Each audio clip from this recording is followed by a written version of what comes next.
इस video lecture में हम केव्स practice book unit number 8 heat and thermodynamics के क्वेश्चंस को डिस्कस करेंगे। First question, the average translational kinetic energy per molecule of an ideal gas in terms of pressure is given by. हमारे पास formula होता है प्रेशर ऑफ गैस का, P is equal to 2/3 number of molecules per unit volume into mean kinetic energy. Mean इसको kinetic energy बोल दें या average kinetic energy बोल दें। ये फार्मूला हम रीराइट करके लिख सकते हैं 2/3 N/V, ये कांस्टेंट N0 से रिप्रेजेंट हो जाएगा, number of molecules per unit volume, इसको मैं रिप्रेजेंट कर देता हूँ काइनेटिक एनर्जी से। क्रॉस मल्टीप्लाई करें तो मीन काइनेटिक एनर्जी किसके इक्वल आएगी, 3P/2 टाइम्स N0। तो कौन सी ऑप्शन हमारे पास करेक्ट है, 3P/2 N0, answer is alpha. Second question, the pressure of gas is equal to, pressure of gas किसके इक्वल है। फर्स्ट ऑप्शन कहता है 2/3 of the translational kinetic energy of molecules in a unit volume. अभी हमने जो question किया उसमें हम देख सकते हैं कि हमारे पास प्रेशर का जो फार्मूला है वो क्या है, 2/3 number of molecules per unit volume times average kinetic energy.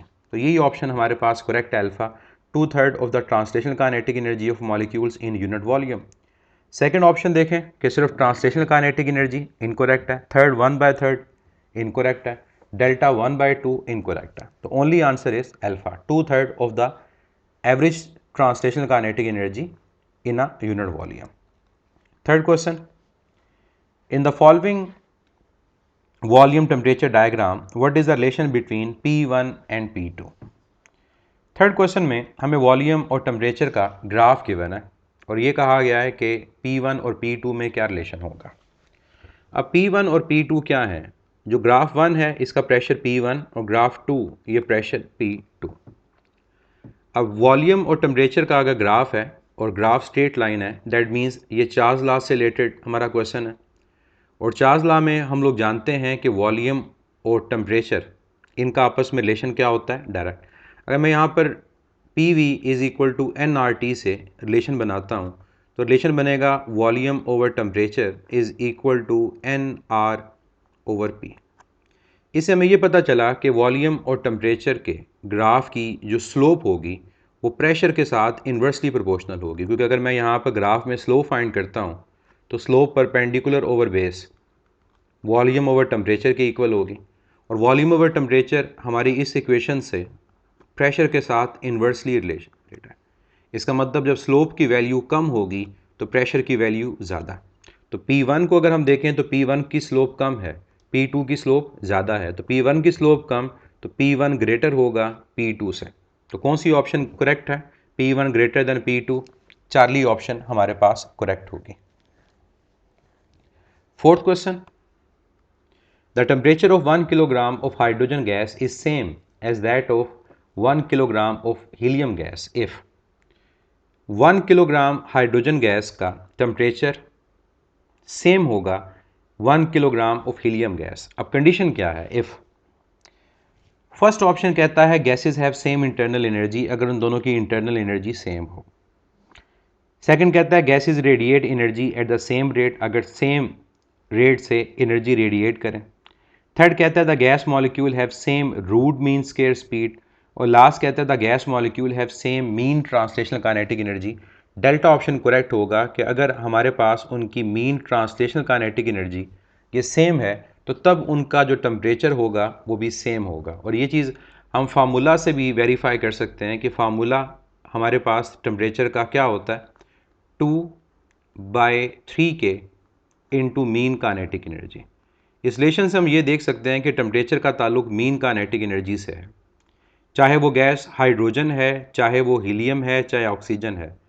अगर उनकी मीन काइनेटिक एनर्जी की वैल्यू सेम होगी तो उनके टेम्परेचर की वैल्यू भी सेम होगी और बाकी के बोल्ट्जमैन कांस्टेंट उसकी वैल्यू कांस्टेंट है।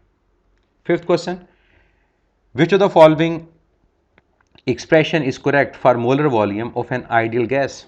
कौन सी एक्सप्रेशन करेक्ट है फॉर मोलर वॉल्यूम। अब पहली बात तो ये कि मोलर वॉल्यूम हमारे पास है क्या, मोलर वॉल्यूम होगा फॉर 1 मोल ऑफ गैस। तो 1 मोल ऑफ गैस के लिए हमारे पास कौन सी इक्वेशन करेक्ट है, यूज़ करते हैं जनरल गैस इक्वेशन, और जनरल गैस इक्वेशन के अकॉर्डिंग PV इक्वल है nRT के। तो n की वैल्यू अगर 1 होगी तो फिर हमारा वॉल्यूम जो होगा मोलर वॉल्यूम होगा, तो रिजल्ट आएगा molar volume is equal to RT over P। तो कौन सी ऑप्शन करेक्ट है? RT over P alpha. Next question number 6,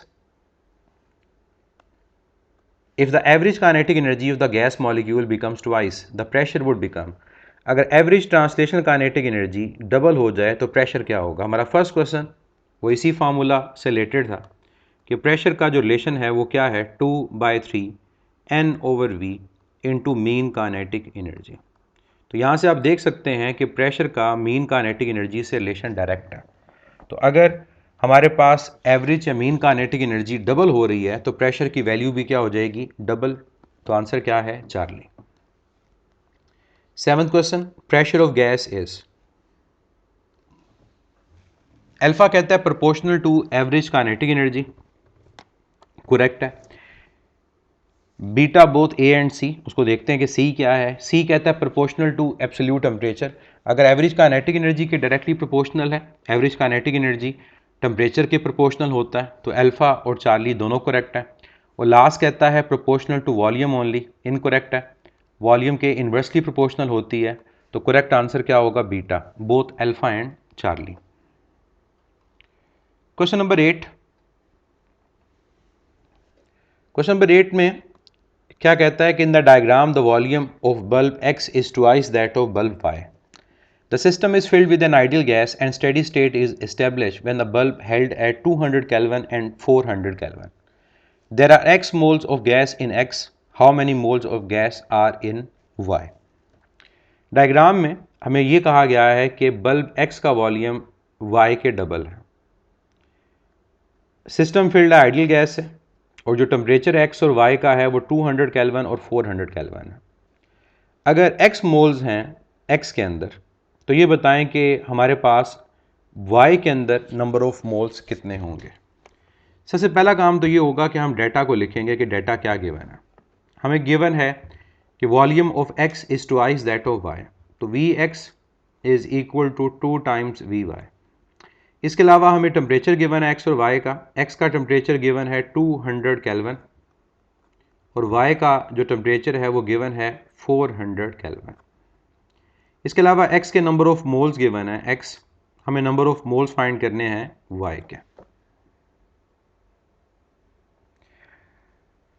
यहाँ पर यूज़ करेंगे हम जनरल गैस इक्वेशन को, और जनरल गैस इक्वेशन के अकॉर्डिंग हमारा जो फार्मूला होगा वो क्या होगा? PV is equal to nRT।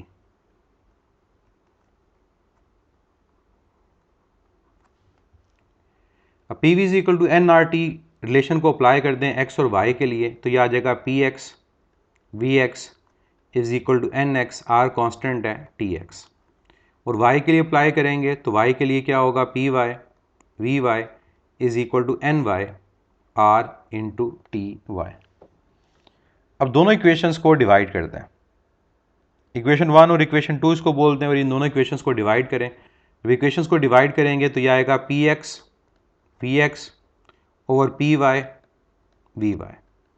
Right side पे NX TX, R कैंसिल हो जाएगा और आ गया NY TY। जो प्रेशर है स्टेडी स्टेट है, इसका मतलब प्रेशर कांस्टेंट है, PX PY के इक्वल है P के, तो ये प्रेशर भी कैंसिल हो जाएगा। रिक्वायर्ड क्या है? NY, तो क्रॉस मल्टीप्लाई कर दें। जब क्रॉस मल्टीप्लाई करेंगे तो NY TX साथ NX आ गया, डिवाइड क्या हो रहा है इसके अलावा? TY, और इसके अलावा VX आ जाएगा डिनोमिनेटर में और VY आ जाएगा न्यूमरेटर में। अब वैल्यूज पुट कर दें। X के मॉलिक्यूल मोल्स कितने हैं? X का टेम्परेचर कितना है? 200, इसको VY लिख दें। X का वॉल्यूम Y के डबल, इसको 2Y लिख दें, और Y का टेम्परेचर कितना है? 400। VY कैंसिल हो जाएगा, 200 इंटू 2, तो 2 इंटू 2 4, तो आंसर क्या आ जाएगा? X/4। मीन्स Y के जो नंबर ऑफ मोल्स हैं वो X/4 हैं, तो करेक्ट ऑप्शन हमारे पास क्या होगी यहाँ पर? अल्फा।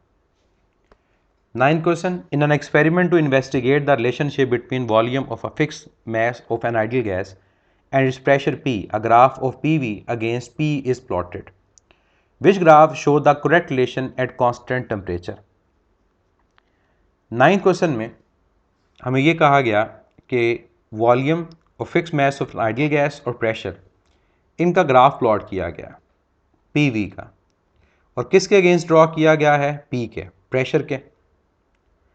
तो कहता है कि कांस्टेंट टेम्परेचर के ऊपर हमारा कौन सा ग्राफ करेक्ट होगा। अब अगर हम रिलेशन को लिखते हैं तो PV हमारे पास इक्वल है nRT के। तो अगर टेम्परेचर कांस्टेंट होगा तो PV का प्रोडक्ट भी क्या होगा? वो कांस्टेंट होगा। हमें रिलेशन ये बता रहा है कि PV is equal to nRT। तो अगर टेम्परेचर कांस्टेंट तो PV भी क्या होगा? कांस्टेंट होगा। तो अगर PV हमारे पास कांस्टेंट के इक्वल आएगा तो ग्राफ कौन सा होगा? जो स्ट्रेट लाइन होगा parallel to the pressure axis, तो वो ग्राफ कौन सा है? बीटा। क्योंकि बीटा ग्राफ बताएगा कि PV ओवरऑल क्या रह रहा है? कांस्टेंट रह रहा है। तो 9th क्वेश्चन का आंसर क्या है? Beta. 10th question, the kinetic energy of molecular motion appears as. Molecular motion की जो काइनेटिक एनर्जी होगी वो क्या अपीयर होगी?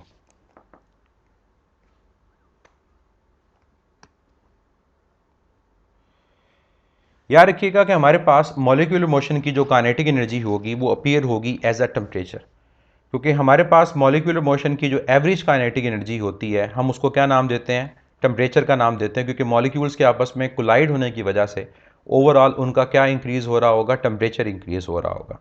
तो 10th क्वेश्चन का जो करेक्ट आंसर होगा वो बीटा होगा।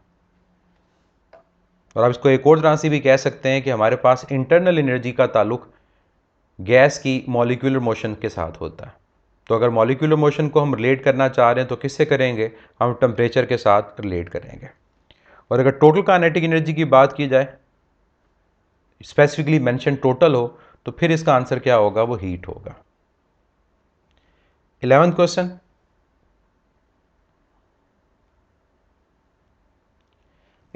कहता है the relationship between volume and pressure P for a sample of gas at a given temperature is shown by isothermal mark 1 in figure given below. Isothermal 2 would be followed by the gas if. Question number 11 में कहता है the relationship between volume and pressure for a sample of gas at given temperature is shown by isothermal mark 1। क्या isothermal mark 1 के साथ हमने एक PV relation को represent कर दिया किसी भी टेम्परेचर के ऊपर। तो जो आइसोथर्म 2 है वो कब होगा? मीन जो सेकंड हमारा ग्राफ है 2, वो किसके लिए वैलिड होगा? फर्स्ट ऑप्शन कहता है the mass of gas was double, कि अगर हमारे पास गैस का मैस डबल हो जाए। बीटा कहता है the thermodynamic temperature of the gas were double, अगर टेम्परेचर डबल हो जाए। थर्ड कहता है the thermodynamic temperature of the gas was halved, कि अगर जो टेम्परेचर है वो हाफ हो जाए। ये करेक्ट ऑप्शन हमारे पास है। उसकी रीज़न ये कि अगर मैं इस ओवरऑल ग्राफ को देखूं तो जो ग्राफ में वाई एक्सिस है वो PV है और PV इक्वल होता है nRT के। अब PV की वैल्यू यहाँ पर 2x थी और नीचे 2 आइसोथर्म के लिए PV की वैल्यू कितनी होगी? x। इसका मतलब अगर ये PV हाफ होगा तो PV प्रोपोर्शनल किसके है? टेम्परेचर के। तो PV हाफ कब होगा? जब हमारे पास टेम्परेचर की जो वैल्यू है वो भी क्या हो जाएगी? हाफ। तो करेक्ट ऑप्शन फिर क्या हुआ? चार्ली, कि थर्मोडायनेमिक टेम्परेचर गैस का अगर हाफ हो जाए तो फिर सेकंड जो आइसोथर्म है उसको रिप्रेजेंट करेगा।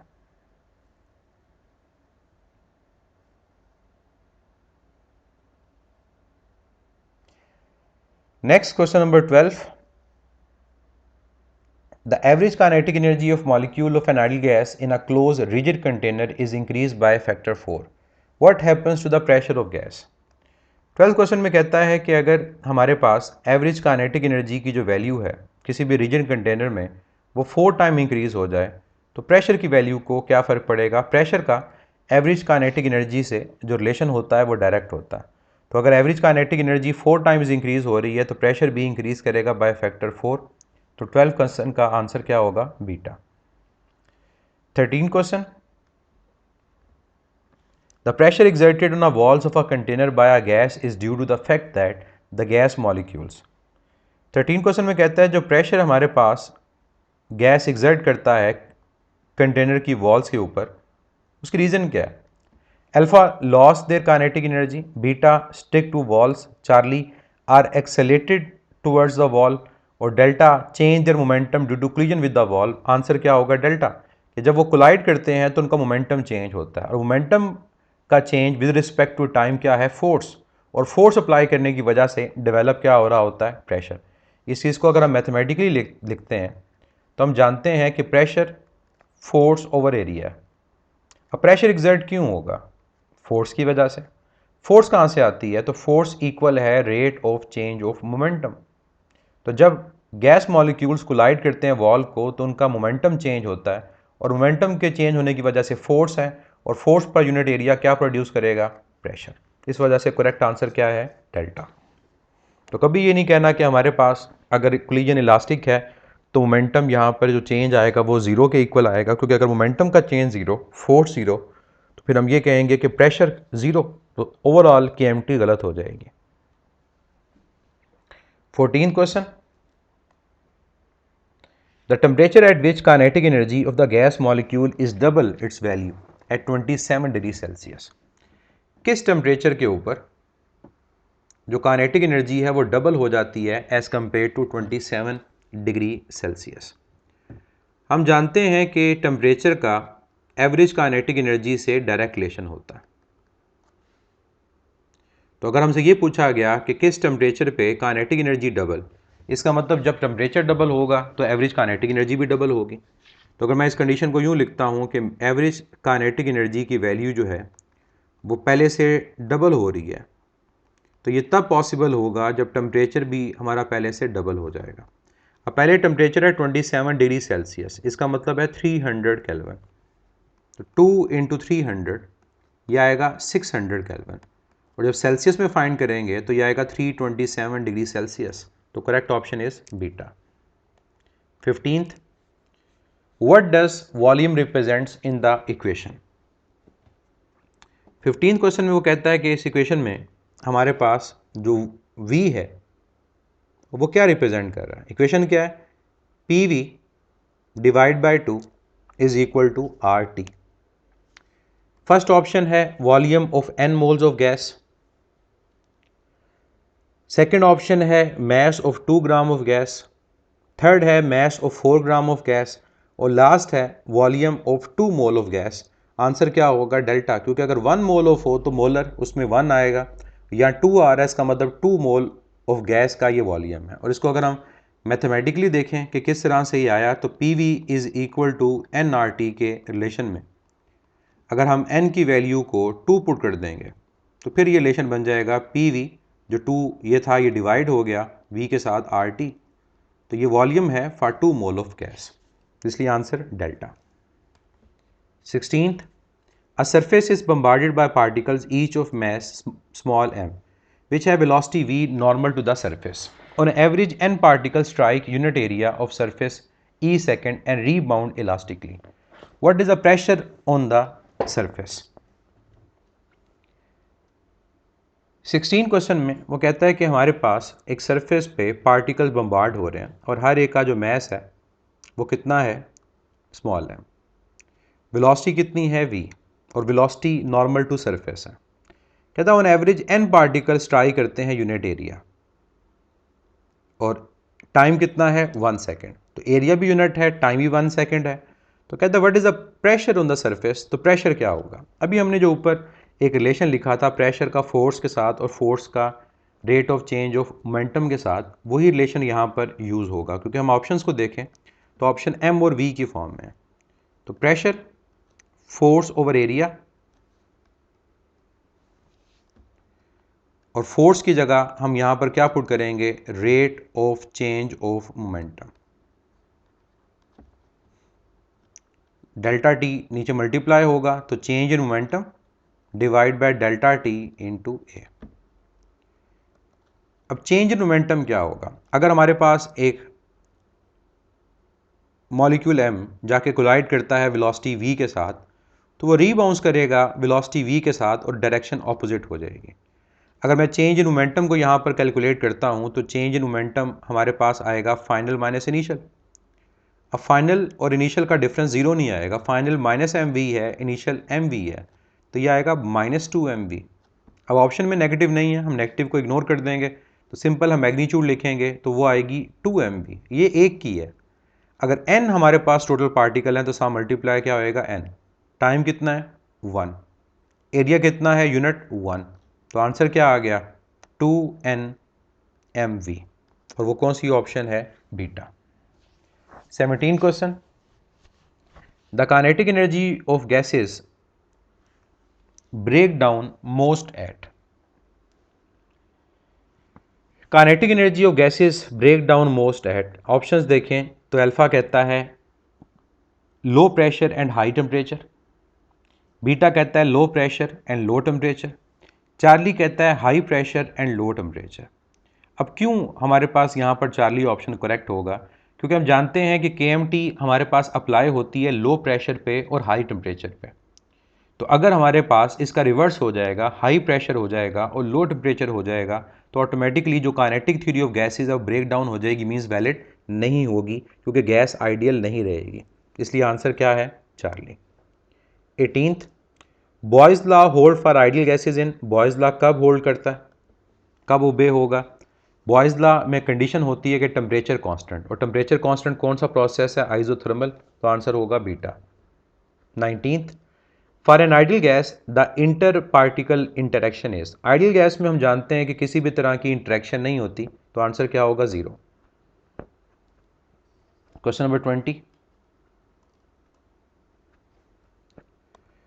क्वेश्चन है, in deriving the equation P is equal to 1/3 rho, mean हमारे पास साइन है आगे C square, in the simple kinetic theory of gases which of the following is not taken as a valid assumption. अब ये जो हमारे पास equation drive होती है प्रेशर ऑफ गैस की 1/3 रो वी स्क्वायर, तो कहता है कि हमारे पास KMT में कौन सी जो अजम्पशन है is not taken as a valid assumption, वो वैलिड अजम्पशन नहीं है। फर्स्ट ऑप्शन कहता है attractive force between molecules are negligible, correct है। The volume of molecule is negligible compared with the volume of the gas, correct है। Third कहता है the molecule suffer negligible change of momentum on collision with the walls of the container, ये गलत है जो third हमारे पास, क्योंकि हम जानते हैं कि हमारे पास जब मॉलिक्यूल्स कोलाइड करेंगे तो कोलाइड करने की वजह से हमारे पास उनका जो ओवरऑल मोमेंटम है और काइनेटिक एनर्जी कांस्टेंट रहेगा, क्योंकि कोलिजन इलास्टिक है। तो यहाँ वो कहता है सफ़र नेग्लिजिबल चेंज, चेंज होगा, तो आंसर है किसी भी किस्म का चेंज नहीं आएगा। तो ये जो जम्पशन है थर्ड वन ये इनकरेक्ट है। और लास्ट कहता है duration of collision is negligible, correct है, क्योंकि वो स्मॉल टाइम में वो कोलाइड करके वापस आते हैं। 21, which of the following is not assumption of KMT kinetic theory, कौन सी एजम्पशन नहीं है। First, finite volume of gas consist of very large number of molecules, correct है। Beta, the gas molecules are in random motion, correct है। Collision between molecules are inelastic, ये incorrect है, collision elastic होता है। और last, size of molecule is smaller than separation, ये भी correct है। 22, the simple kinetic theory of gases may be used to drive the expression relating the pressure P to the density rho of the gas. P is equal to 1/3 rho C square. In this equation, what does C square represents? अब ये जो pressure की equation है इसमें कहता है ये C square और ये मीन के साइन के साथ क्या रिप्रेजेंट करता है। हम जानते हैं कि ये किसका सिंबल है, जो हमारे पास ये ग्रेटर स्मॉलर का मीन का, और C square basically V square है, तो ये रिप्रेजेंट करेगा मीन स्क्वायर वेलोसिटी को। तो कैसी मीन स्क्वायर वेलोसिटी हमारे पास है गैस की। तो यहाँ पर ऑप्शन अगर हम देखते हैं 1 बाय 1, अल्फा कहता था average of the square of speeds of gas molecule, correct है कि हमने एवरेज लिया है, मीन लिया है किसका, गैस की स्पीड के स्क्वायर का, तो अल्फा ही यहाँ पर करेक्ट ऑप्शन हमारे पास होगी। बाकी ऑप्शंस को भी देख लेते हैं। The most probable value of square of speed नहीं, थर्ड रूट मीन गलत है, रूट मीन में ये स्क्वायर नहीं आएगा। और last, the square of average speed of gas molecules incorrect है, ये सिर्फ square of speed of gas molecules है, means V1 square plus V2 square up to Vn square divide by n, ये रिप्रेजेंट कर रहा है किसको, C स्क्वायर को with mean sign. 23rd, the pressure of gas everywhere inside the vessel will be the same provided that the gas is off. 23rd question में कहता है कि हमारे पास जो गैस का प्रेशर होगा वेसल के अंदर वो सेम होगा अगर गैस क्या हो, alpha non uniform density, beta high density, और चार्ली हमारे पास कहता है यूनिफॉर्म डेंसिटी।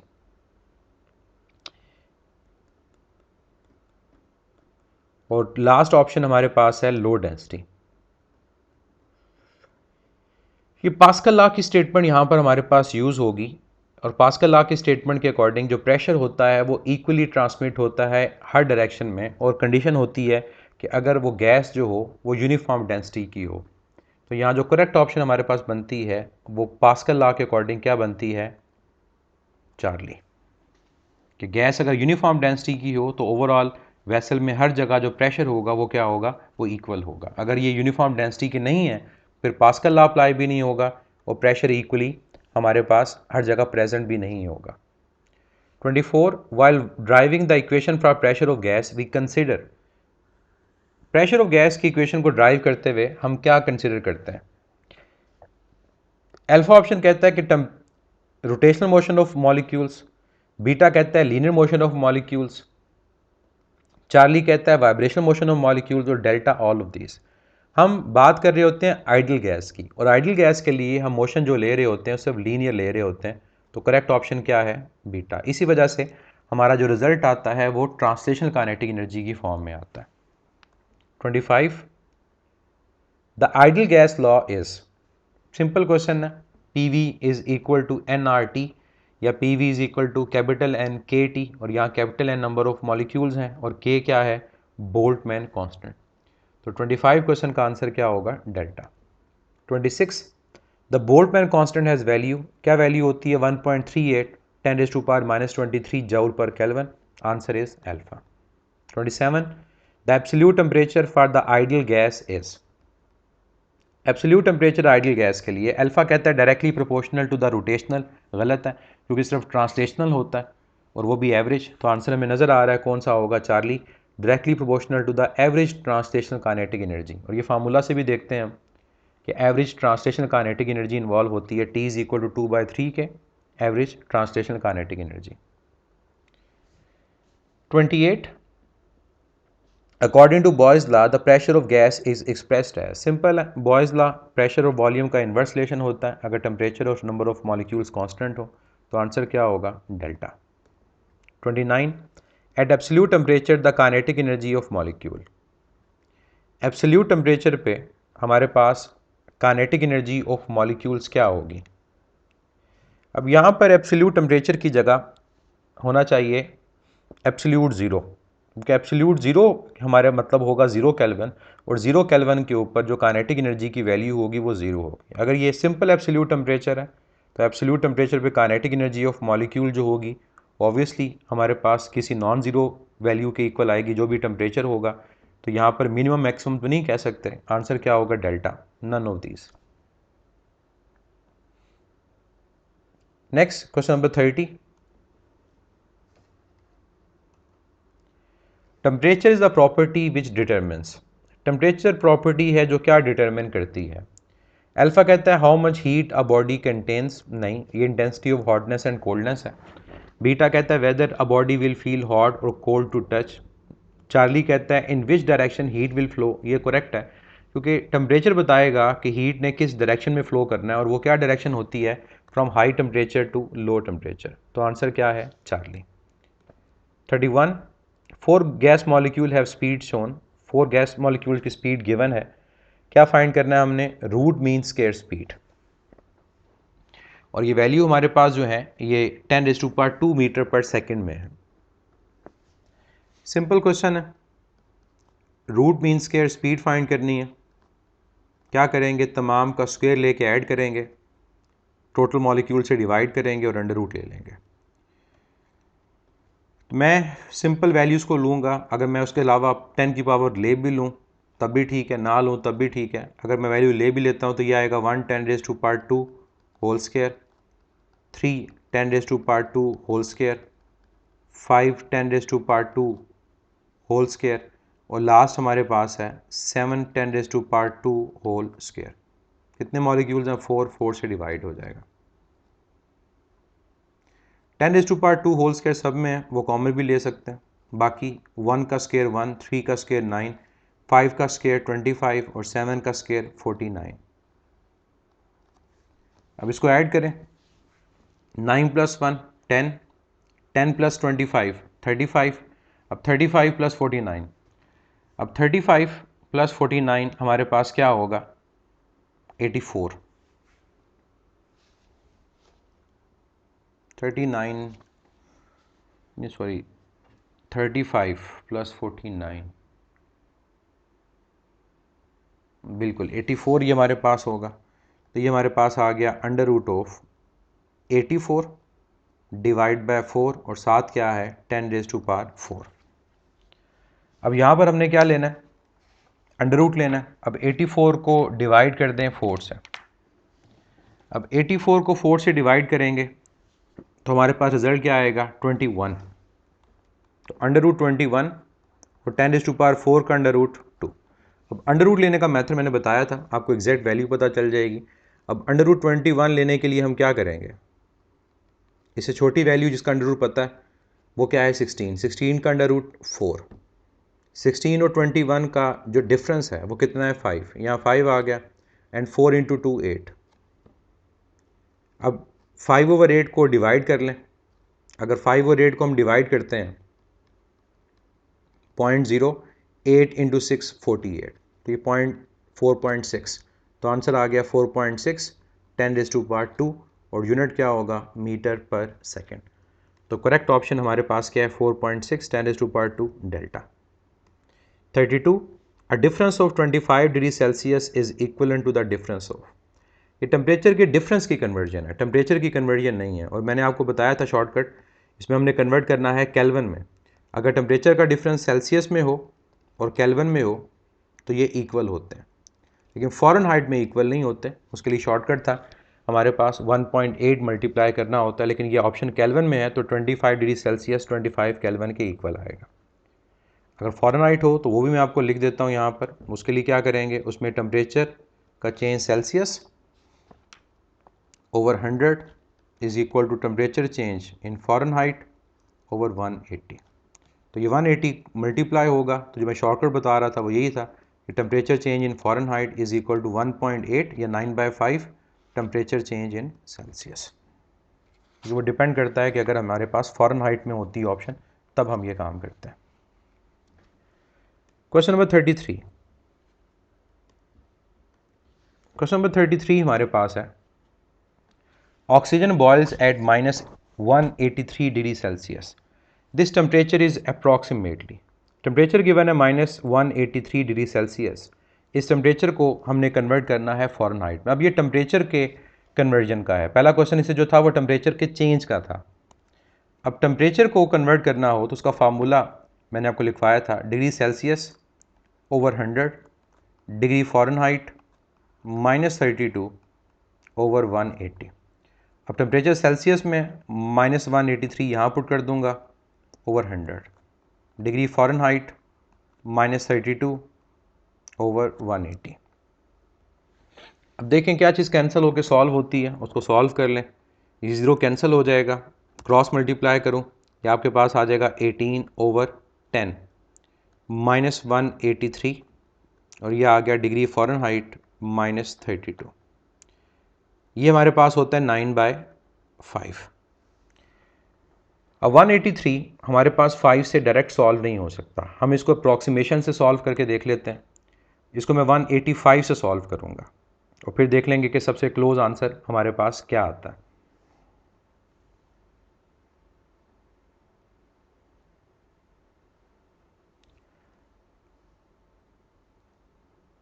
फाइव इंटू 3 15 आपके पास हो जाएगा।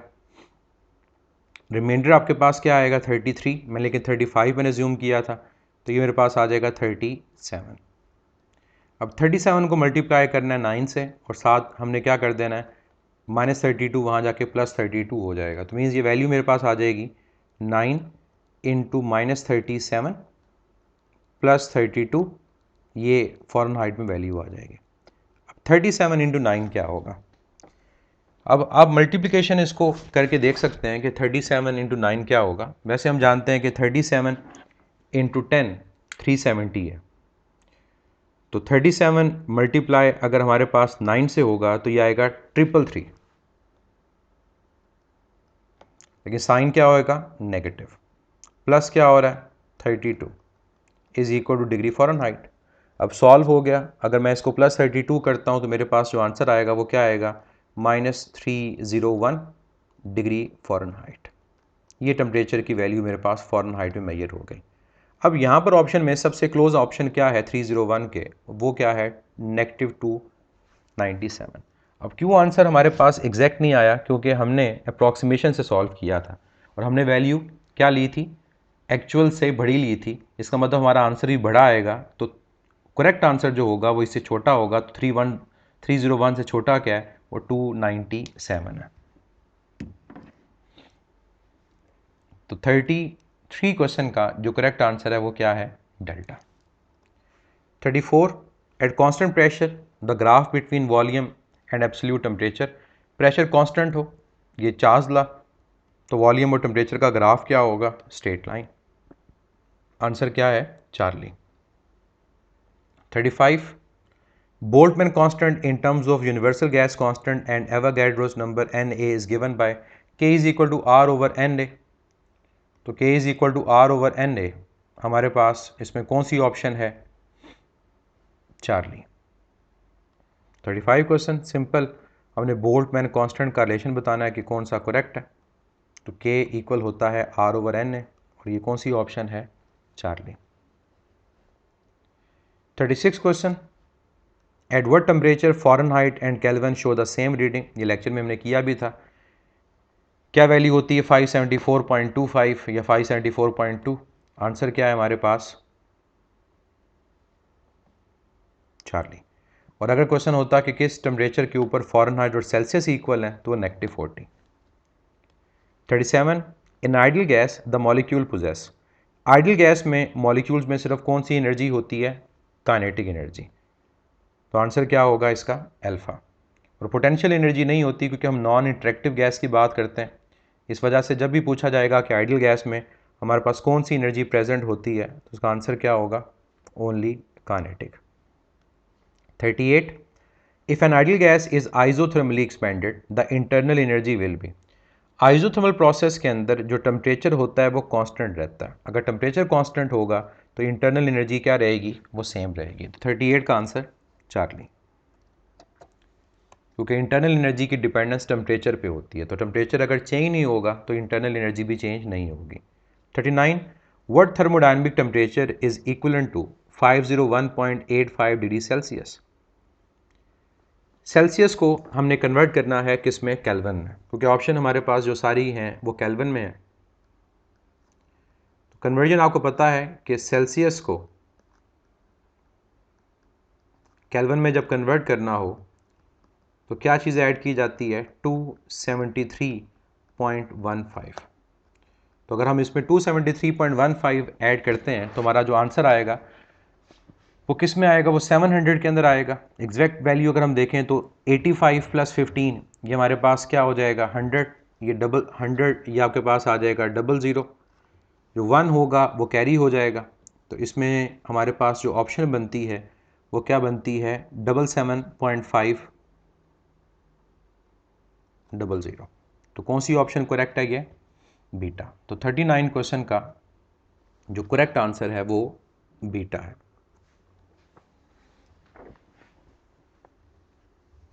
Next question number 40 pressure exerted on the walls of a container by gas molecule is defined as. जो प्रेशर एग्जर्ट होता है उसको डिफाइन कैसे करते हैं force per unit area. Correct option क्या होगी चार्ली। तो 40 का answer Charlie. 41 Cp minus Cv and Cv over Cp are respectively equal to। Cp minus Cv R के इक्वल होता है और Cv over Cp 1 over gamma के इक्वल होगा।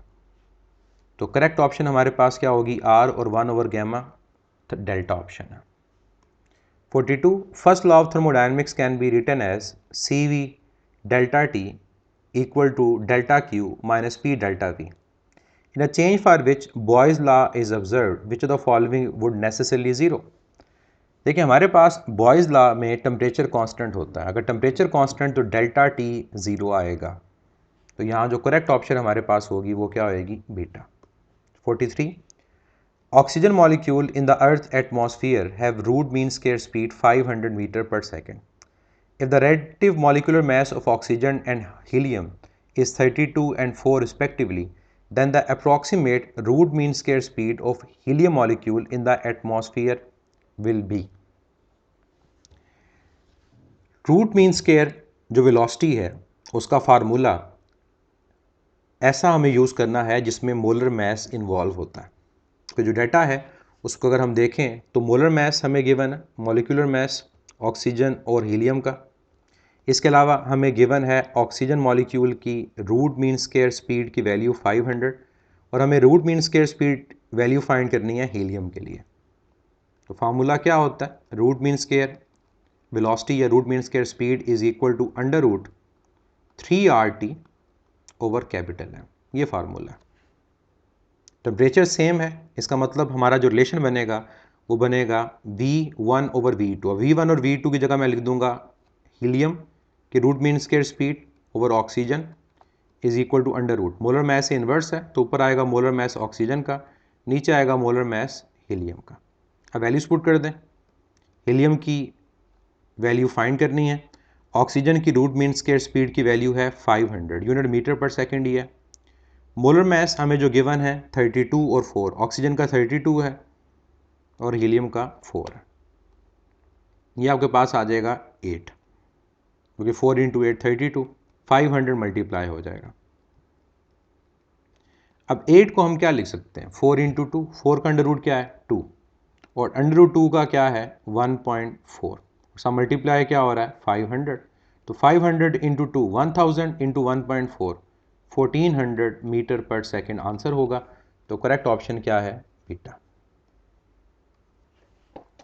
44 question, a change in temperature of 20 degree Celsius is equivalent to change in temperature on Kelvin scale। change in temperature Celsius में और kelvin में इक्वल होता है, तो आंसर क्या होगा 20 केल्विन। सेम ऐसा क्वेश्चन पहले भी कर चुके हैं। The value of universal gas constant R की वैल्यू पूछी है 8.314 जूल पर मोल पर केल्विन या 2 कैलोरीज पर मोल पर केल्विन, ऑप्शन क्या है अल्फा।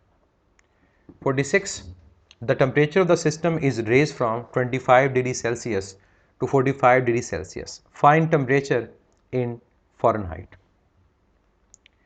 टेम्परेचर हमारे पास चेंज हुआ है 25 डिग्री सेल्सियस से 45 डिग्री सेल्सियस, हमें क्या कहा गया है, हमें टेम्परेचर फाइंड करना है किस में, फ़ारेनहाइट में। अब यहाँ पर चेंज फाइंड नहीं करना, इसका मतलब है कि हमने जो फाइंड करना है वो बेसिकली फाइनल टेम्परेचर फाइंड करना है। 25 से 45, तो 45 पर क्या फ़ारेनहाइट वैल्यू होगी, हमने वो कैलकुलेट करनी है। अदरवाइज मेंशन होता कि फाइंड चेंज इन टेम्परेचर। अब मेथड आपको पता है, वो पहले भी हम फार्मूला अप्लाई कर चुके हैं, degree Celsius over 100 degree Fahrenheit -32 over 180। तो सेल्सियस में वैल्यू हम यूज़ करेंगे 45 जो फाइनल है ओवर 100, 180 यहाँ क्रॉस मल्टीप्लाई हो गया, डिग्री फ़ारेनहाइट -32, 180 ओवर 100 को 9/5 हम लिखते हैं और यहाँ ये इजीली 9/5 से सॉल्व हो भी जाएगा। 5 इंटू 9 45, 9 इंटू 9 81 और 32 इसमें ऐड हो जाएगा, तो क्या आंसर आएगा डिग्री फ़ारेनहाइट में 113 डिग्री फ़ारेनहाइट। तो करेक्ट ऑप्शन क्या है अल्फा। और अगर ये क्वेश्चन चेंज से रिलेटेड होता तो change in temperature in Fahrenheit वो इक्वल आता 1.8 change in temperature in Celsius.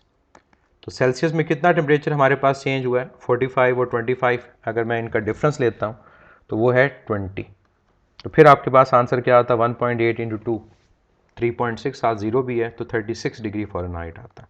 लेकिन ये तब था जब चेंज पूछा गया, तो अगर हम गलती से ये कर भी लेते तो ये ऑप्शन नहीं है, तो यहाँ से भी हमें हिंट मिल गया कि हमें बेसिकली सिर्फ टेम्परेचर को कन्वर्ट करना है। Next question number 47, a gas molecule collide with the wall of container as shown, its change in momentum. ये पहले भी हम कर चुके हैं कि अगर गैस मॉलिक्यूल कोलाइड करेगा तो मोमेंटम का चेंज ज़ीरो नहीं होगा, बल्कि -2 MV होगा। करेक्ट ऑप्शन क्या है? Beta. 48 question, which of the following curve represents boys law.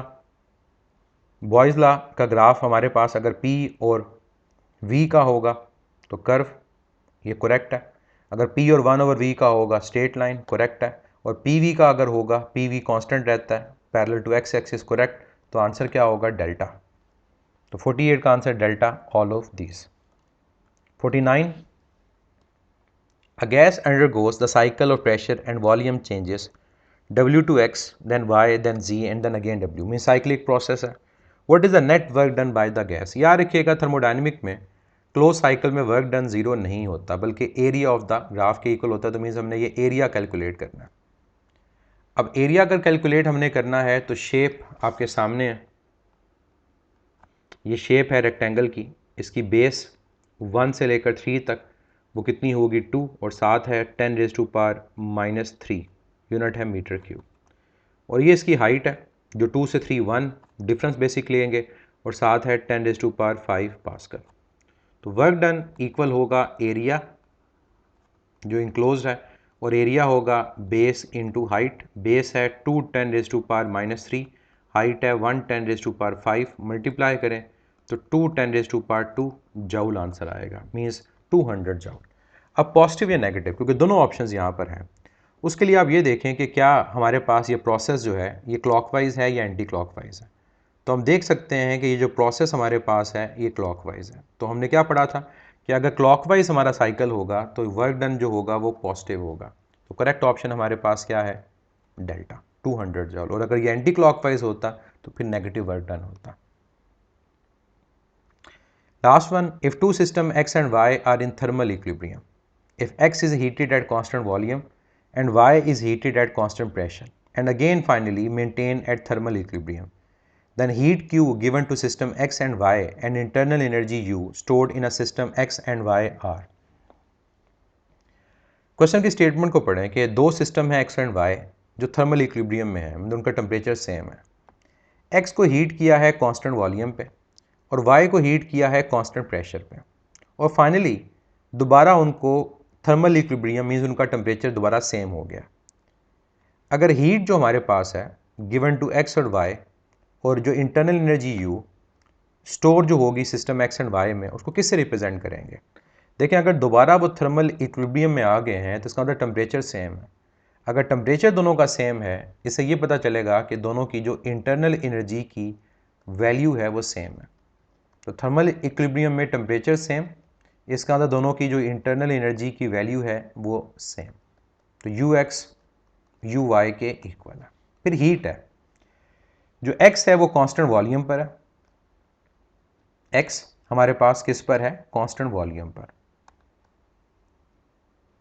और जो Y है वो कांस्टेंट प्रेशर पर है।